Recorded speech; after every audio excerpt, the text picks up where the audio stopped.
The fork in my hand tightened, the cheap silver pressing against my palm as my wife and her mother laughed across the dinner table. It wasn't the first time. "Oh, come on, Mom," my wife giggled, swirling the overpriced Chardonnay in her glass. "You make it sound like he has a say in anything.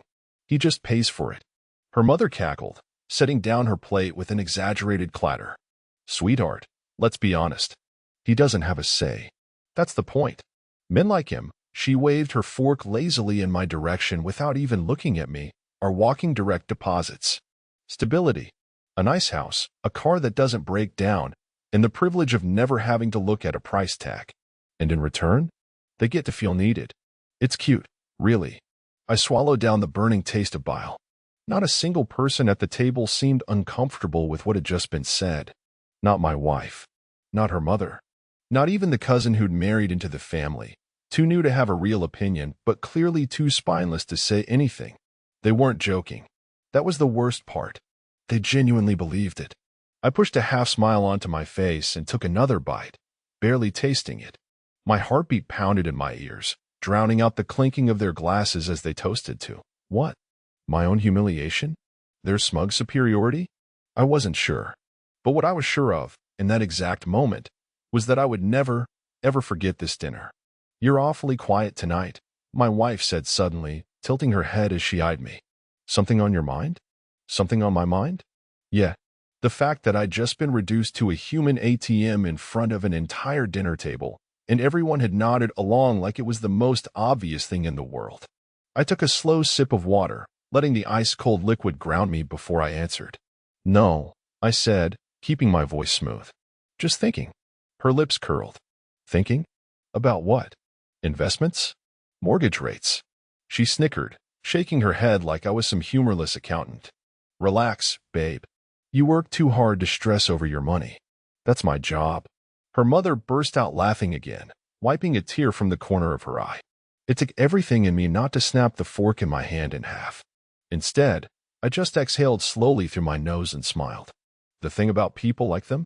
They never saw the storm coming until it was right on top of them. The vibration of her phone shattered the silence of the bedroom. At first, I barely registered it. Half asleep, my mind swam between dreams and reality. But then it buzzed again, short, insistent. My wife's phone, sitting face up on the nightstand, lit up the darkness with a pale blue glow. She wasn't in bed. I blinked, glancing at the clock, 1:17 a.m. She was working late. Again, another buzz. The screen flashed. My tired eyes focused just as the preview of the message popped up. "Last night was amazing. Can't wait to see you again." I didn't move. I didn't breathe. The words stared back at me like a loaded gun. My pulse pounded, slow and heavy, against my skull. A mistake. Maybe I read it wrong. Maybe. Another buzz. "Wish I could be in your arms right now." The room felt colder, the shadows darker. My hand moved before my brain did, fingers wrapping around the phone. I turned it fully toward me, my thumb hovering over the screen. And then, like a gut punch, I saw the contact name. No name. Just a single heart emoji. I sat there, motionless, my heartbeat hammering so loud it drowned out everything else. A slow, creeping chill crawled up my spine, numbing my fingers. So this was it. This was who she really was. It wasn't a mistake. It wasn't some misunderstanding. She was cheating. My grip tightened around the phone. Every instinct screamed at me to unlock it, to scroll, to see how deep the betrayal ran. But I didn't, because something inside me, something calm, something calculating, told me not to. Not yet. Confronting her now would only give her time to cover her tracks. She'd cry. She'd gaslight. She'd spin it into my paranoia, and I'd walk away with nothing but doubt and unanswered questions. No, I wasn't going to give her that chance. Instead, I set the phone back down, exactly as it was. I laid back, staring at the ceiling, my hands folded over my stomach. My breathing slowed. My thoughts sharpened. By the time I heard the front door open, by the time she tiptoed in, smelling like cheap hotel soap, I had already made up my mind. I wasn't going to confront her. I was going to watch. I was going to wait. And when the time was right, I was going to end this. I never really liked the home office. It was supposed to be my space, but over time, it had become hers. My books got pushed into a corner, my desk taken over by her stacks of magazines and iced coffee cups. The chair still belonged to me, but she used it more, lounging, scrolling, making late-night calls when she thought I was asleep. It made sense. She felt safe in here. That's why I chose it. The camera was small, barely the size of a quarter. A motion-activated, high-resolution little thing tucked neatly between the row of old books she never touched. I tested it twice before leaving for work, making sure the angle was perfect. Then I waited. For 2 days, nothing. The third night, everything changed. It was late. I was in bed, staring blankly at the ceiling when my phone vibrated, motion detected.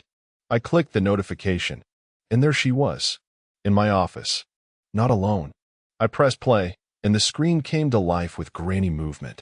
My wife sat on my chair, curled up with a wine glass, her phone balanced between her fingers as she giggled. The man on speakerphone had a voice I didn't recognize, deep, casual, comfortable. "He has no idea?" he asked. My wife snorted. "Are you kidding? He's so oblivious it's pathetic. He still kisses me goodnight like some clueless little puppy." He laughed. "Damn. I almost feel bad for him." "Don't. He exists to pay the bills. That's all. Besides," she lowered her voice, playful now, "he's too spineless to ever leave." The blood in my veins turned to ice. There it was. Undeniable. Unforgivable. It was one thing to cheat. It was another to laugh about it. I watched her sip from her wine glass, completely at ease, completely confident that she was untouchable, that she had me wrapped around her finger, no matter what she did. I could feel something sharp settle in my chest, not quite rage, not quite heartbreak. Something colder, something clearer. I let the video play until the very end, until she hung up, stretched like a cat, and left the office without a care in the world. Then I rewound it, watched it again, and again, and again, not because I needed more proof, but because I needed to burn this feeling into my memory. I didn't react. I didn't confront her. I didn't say a word. But in that moment, one thing became crystal clear. She thought I was weak. She thought she could laugh at me, and I would just take it. She had no idea what was coming. The laughter hit me first. It carried through the house, light and careless, the sound of people who had never known consequence. I stood in the hallway, just outside the living room, the dim glow from the chandelier stretching long shadows at my feet. I hadn't planned on stopping. I was on my way to bed, but something about the way they laughed, the sheer arrogance in it, made me pause. Wine glasses clinked. My wife's voice, slurred just slightly, rang out. "Even if he finds out, he won't do a damn thing." Her mother chuckled. "Of course not, sweetheart. Men like him, they don't leave. They just adapt." Another clink. Another giggle. "Exactly. He'll huff and puff, maybe act all wounded for a few weeks, but in the end, he'll still pay for everything. He always does." Heat crawled up my spine, but my hands remained steady. Her mother hummed, thoughtful. "And if he does try to leave?" I heard my wife take a long sip before answering. "Then we squeeze him for every penny. He won't fight. He doesn't have it in him." Something in my chest twisted, sharp and deep. Not because of the betrayal. I had already processed that. Not because of the lies. I had already accepted those. But because they weren't just dismissing me. They were mocking me. They saw me as a joke. A fool. A man who existed to fund their lives and nothing more. And they felt so safe in that belief that they didn't even lower their voices. They had no idea I was listening. I let the humiliation settle, let the sting of it carve into something harder, colder. My breathing slowed. My heart steadied. Because this wasn't anger. This was clarity. They thought I would roll over. They thought I would swallow the disrespect, just like I had at every family dinner, every snide comment, every condescending laugh. They thought I was weak. And that's when I made my decision. Not to argue, not to confront, but to take everything. Not just my money, my time, my energy, my compliance. They had fed off me for years, believing they were untouchable. That belief was about to cost them everything. I exhaled slowly, turned on my heel, and walked away without a sound. They didn't know it yet, but tonight was the last night they would ever laugh at my expense. The next morning, I woke up before my wife. She was still tangled in the sheets, breathing evenly, the faint smell of last night's wine clinging to her skin. I watched her for a moment, not with love, not with nostalgia, but with something distant, removed. Like I was already watching her from the other side of this, from a future where she had no power over me. Then, I got up, showered, dressed, and left the house without a word. It was time to begin. Step 1. Cut the lifeline. I walked into the bank at 9:02 a.m. The teller greeted me with a polite smile, asking how she could help. I gave her my name, slid my ID across the counter, and leaned in slightly. I'd like to move all my direct deposits to a new private account. And I'd like that account to be inaccessible to my wife. She blinked, processing. Then, with the efficiency of someone who had probably seen this exact scenario 100 times before, she nodded and got to work. By 9:30 a.m., my paycheck had a new home. By 9:45 a.m., our joint savings, the one I had funded alone, was reduced to just enough for her to think nothing was wrong. I walked out of that bank lighter. Step 1 complete. Step 2, the escape plan. Next, I made a call. Hey, Dan, you still handling divorces? Dan was an old college friend, now a damn good lawyer. He paused, then exhaled a short laugh. I take it this isn't a hypothetical question? Not even a little. All right, let's meet. By 11 a.m., I was sitting in his office, laying everything out. The mockery, the betrayal. The way they saw me is nothing more than a wallet with legs. Dan listened, took notes, then leaned back in his chair, rubbing his jaw. This is going to get ugly, he said finally. I smirked. Oh, I'm counting on it. He grinned. All right, we'll do this quietly. She won't know what's happening until it's too late. By the time I walked out of his office, the paperwork was already in motion. The assets were being moved, protections put in place. I had a plan. I had a path out. And my wife? She still thought I was too spineless to ever leave. Step 3, the waiting game. I went home that night and kissed her cheek. Ate dinner at the same table where she had laughed at me just days before. She had no idea she was already standing in the wreckage of her old life. No idea that the foundation was already crumbling beneath her. No idea that the man she thought was weak had just made the most dangerous decision of all. To stay quiet. To watch. I sat on the couch, pretending to scroll through my phone, when I heard her huff from across the room. It was subtle at first, a small, irritated exhale as she stared at her laptop screen. Then, a pause. Another click. Another pause. Then, oh, what the hell? I didn't look up. Not yet. I wanted to savor it. She sighed louder this time, pushing back from the table. Something's wrong with my card. It got declined on the Sephora site. I hummed, still pretending to be focused on my phone. Weird. Maybe try again. She was already ahead of me, her fingers moving fast across the keyboard. Then, another sharp exhale. Okay, this is actually annoying. She glanced at me now, a small crease forming between her brows. Did you mess with the bank stuff? My credit card isn't working. I finally looked up, keeping my expression neutral. Your credit card? Yes, she snapped, waving toward the laptop screen like I was the idiot here. The one I use for. Oh my God, this is so stupid. I'll just use my other one. She reached for her purse, dug around, pulled out another card. I watched her try again, her frustration growing. And when the payment went through, she let out a little satisfied humph and went right back to pretending I didn't exist. She had no idea. No idea that card was only still active because I let it be. No idea that this wasn't an accident. I watched her close her laptop, completely unfazed, already moving on from what she thought was just a minor banking issue. But I knew better, because this was only the beginning. If she was annoyed over one canceled card, how would she feel when there were no cards left? When there was nothing left? I leaned back, pressing my tongue against my teeth to hide a smirk. I could wait. I could be patient.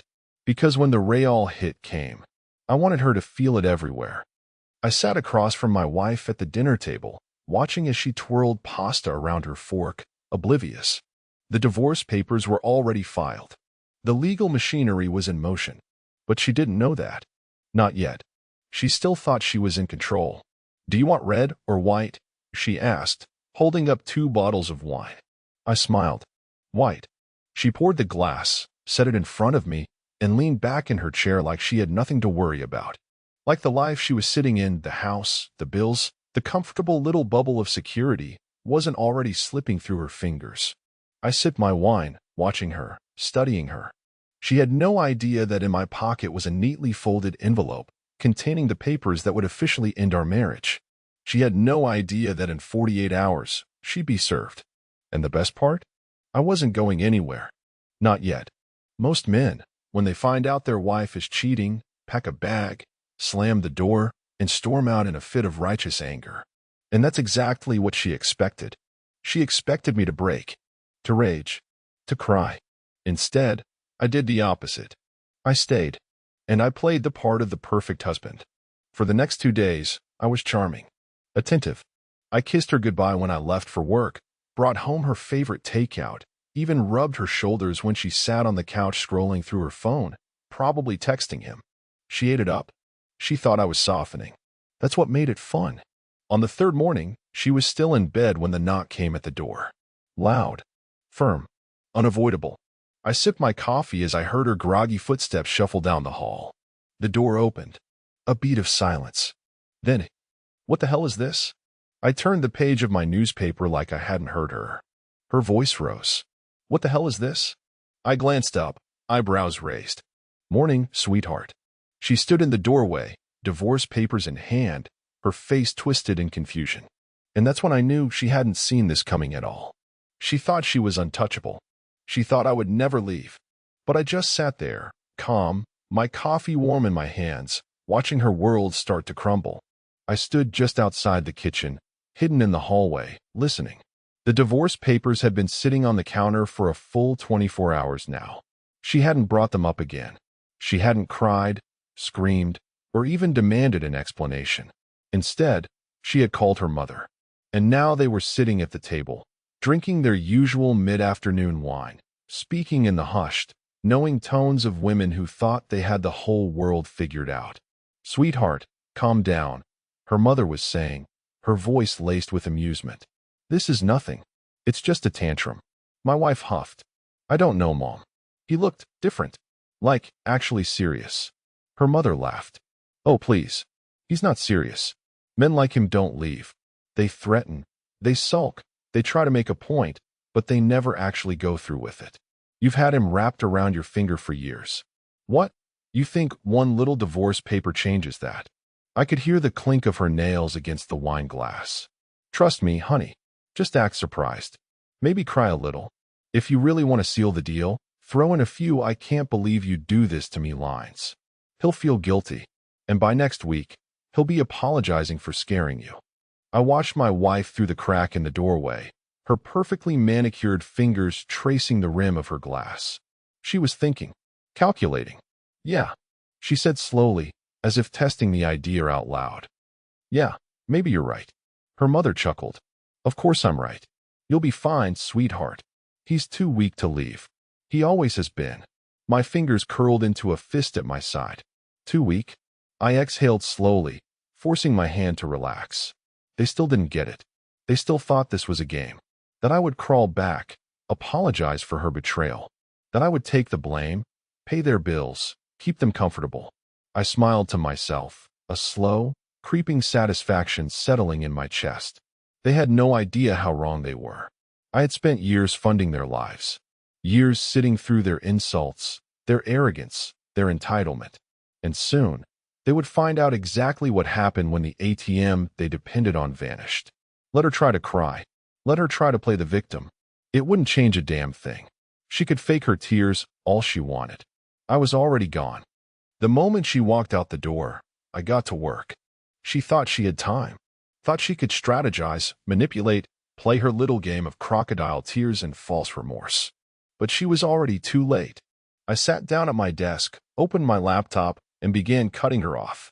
Step 1. The bank accounts. I logged into our joint account and transferred every last cent into my personal one, the new one. The one she had no access to. The screen refreshed. Balance, $0. Step 2. Credit cards. Next, I canceled her remaining credit cards, every single one. No warnings. No explanations. Just gone. She was out shopping right now, probably treating herself to some overpriced nonsense, completely unaware that in mere minutes, her card would be declined. I grinned, my fingers moving faster. Step 3. Bills and auto payments. I unlinked my name from everything. Rent? No longer my responsibility. Utilities? Not in my name anymore. Subscriptions? Canceled. Within 10 minutes, she was financially dead in the water. The woman who laughed about me being just a paycheck was about to find out what life was like without one. I sat back, stretching my fingers, letting the moment settle in. She had no idea. Not yet. But soon, very soon, reality would hit her like a freight train. And when it did, I'd be right there to watch. The moment arrived at exactly 1:13 p.m. I knew because I was watching. Not in person, of course. I had no desire to sit across from her and her mother as they sipped their overpriced cocktails and gossiped about what a pathetic, predictable man I was. But I knew their routine. Same restaurant, same table, same arrogance. And I knew exactly when reality would hit. I sat in my car, parked just a few blocks away, casually scrolling my phone when my wife's first attempted purchase notification popped up on my banking app. $67.40. Declined. I imagined the first flicker of confusion crossing her face. Another attempt. Declined. She tried to act casual, maybe laugh it off, waving down the waiter. Oh, these banks, you know. So annoying. Let me just. Then came the real moment of truth. Because after the third decline, I knew she would do exactly what I was waiting for. She'd check her banking app. And that's when it would hit her. I closed my eyes and pictured it in perfect detail. Her mother still sipping her drink, unconcerned, while my wife casually opened the app on her phone, expecting to see her comfortable balance, expecting to see security. Instead, she'd see $0. Gone. Every last cent. No access to savings. No emergency funds. No hidden nest egg to fall back on. Just nothing. I could almost hear the sharp inhale, the way her fingers would freeze over the screen, her heart pounding as she refreshed. Again, again, again. But the numbers wouldn't change. Her mother would finally notice. Sweetheart, what's wrong? And then, the color would drain from her face. For the first time in years, she wasn't in control. For the first time in years, I wasn't the fool. I smiled to myself, tossing my phone onto the passenger seat. She would call me soon. I knew that. She'd scream, cry, demand answers, demand money. And me? I wouldn't pick up. Let her sit in it. Let her marinate in the reality that the life she thought was hers had just disappeared. Let her understand, truly understand, that the man she laughed at had just had the last laugh. The first call came at 1:27 p.m. I didn't answer. The second came at 1:29, straight to voicemail. The third, 1:32, accompanied by a text this time. Call me. Now. I let the phone buzz in my palm, watching her name flash across the screen with detached amusement. She was spiraling. I could feel it. By 1:40, the texts became frantic. What did you do? Where is the money? Why can't I access anything? I leaned back in my chair, stretching my legs out. This was the part one had been waiting for. The moment of realization. The second she finally understood that I wasn't just upset. I wasn't hurt. I was done. And she had nothing. I knew what was happening on her end. Knew it like I had scripted it myself. She had already called the bank. They would have politely informed her that her name was removed from the accounts. All of them. No funds, no access, no ability to even request a transfer. She had tried her credit cards again. Same result. Declined. By now, her mother had finally started panicking. Call a lawyer, she probably hissed, gripping my wife's wrist with her sharp, manicured nails. Find a way to get this reversed. He can't do this. Except, I could. And I already had. Right on cue, at 1:55 p.m., her phone rang. Not from me. From my lawyer. I wasn't there to see it, but I could imagine exactly how she reacted. The small flicker of hope in her eyes as she answered. The way she straightened, clutching the phone tightly, waiting for good news. Waiting for some loophole, some way out. And then, the words that shattered it all. Mrs. Last name. I'm calling to inform you that as of this morning, all financial matters have been legally transferred to my client. You have no remaining access to any accounts, assets, or joint holdings. Furthermore, per the divorce proceedings now in motion, any attempts to withdraw, manipulate, or dispute these changes will be met with immediate legal action. Silence. Her breathing would hitch. Her mother would lean in, desperate to hear what couldn't possibly be true. You may want to seek your own counsel, my lawyer would add, voice calm, measured, completely indifferent to her brewing hysteria. But I assure you, this is final. And that's when it would finally hit her. Not just the money, not just the divorce, but the truth, the real truth, that I had never been weak, that I had never been clueless, that for the first time in her pathetic, spoiled life, she had lost. At 2:03 p.m., my phone rang again. I smirked. Then, without even a second thought, I let it go to voicemail. 1 month later, it was a perfect day. Sun shining, coffee hot, the quiet hum of a life unburdened.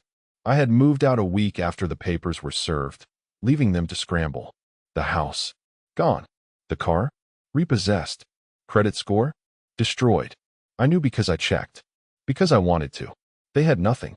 And now, they were finally feeling what it was like to be powerless. My phone buzzed. I glanced at the screen, taking a slow sip of coffee as I saw her name. My ex-wife. I let it ring. Voicemail. Then, the message came through. Her voice was small, nothing like the arrogant woman I had once known. Hey, she sniffled, swallowed hard. I don't know if you'll even listen to this, but please, just call me back. A long, shaky breath. Things are bad. Mom had to move into a rental. We lost everything. Another pause. A pathetic little laugh. I never thought it would be like this. I don't know what to do. Silence. And then, almost whispered, I miss you. The message ended. I exhaled slowly, staring at the phone, the weight of it light in my hand. A part of me had waited for this. Imagined it. Played out this exact moment in my mind 1,000 times. But now that it was here, it didn't matter. Not anymore. I wasn't angry. I wasn't bitter. I was free. I set the phone down. The message would stay there, unheard, buried beneath 100 others that no longer meant a damn thing. Because I wasn't the fool she remembered. And I would never be again. Outside, the world moved on. Birds chirped. The breeze was soft. And for the first time in years, I had nothing tying me to her. I smiled. Then I picked up my coffee, leaned back, and let the sun warm my face. And as for her, she could keep waiting.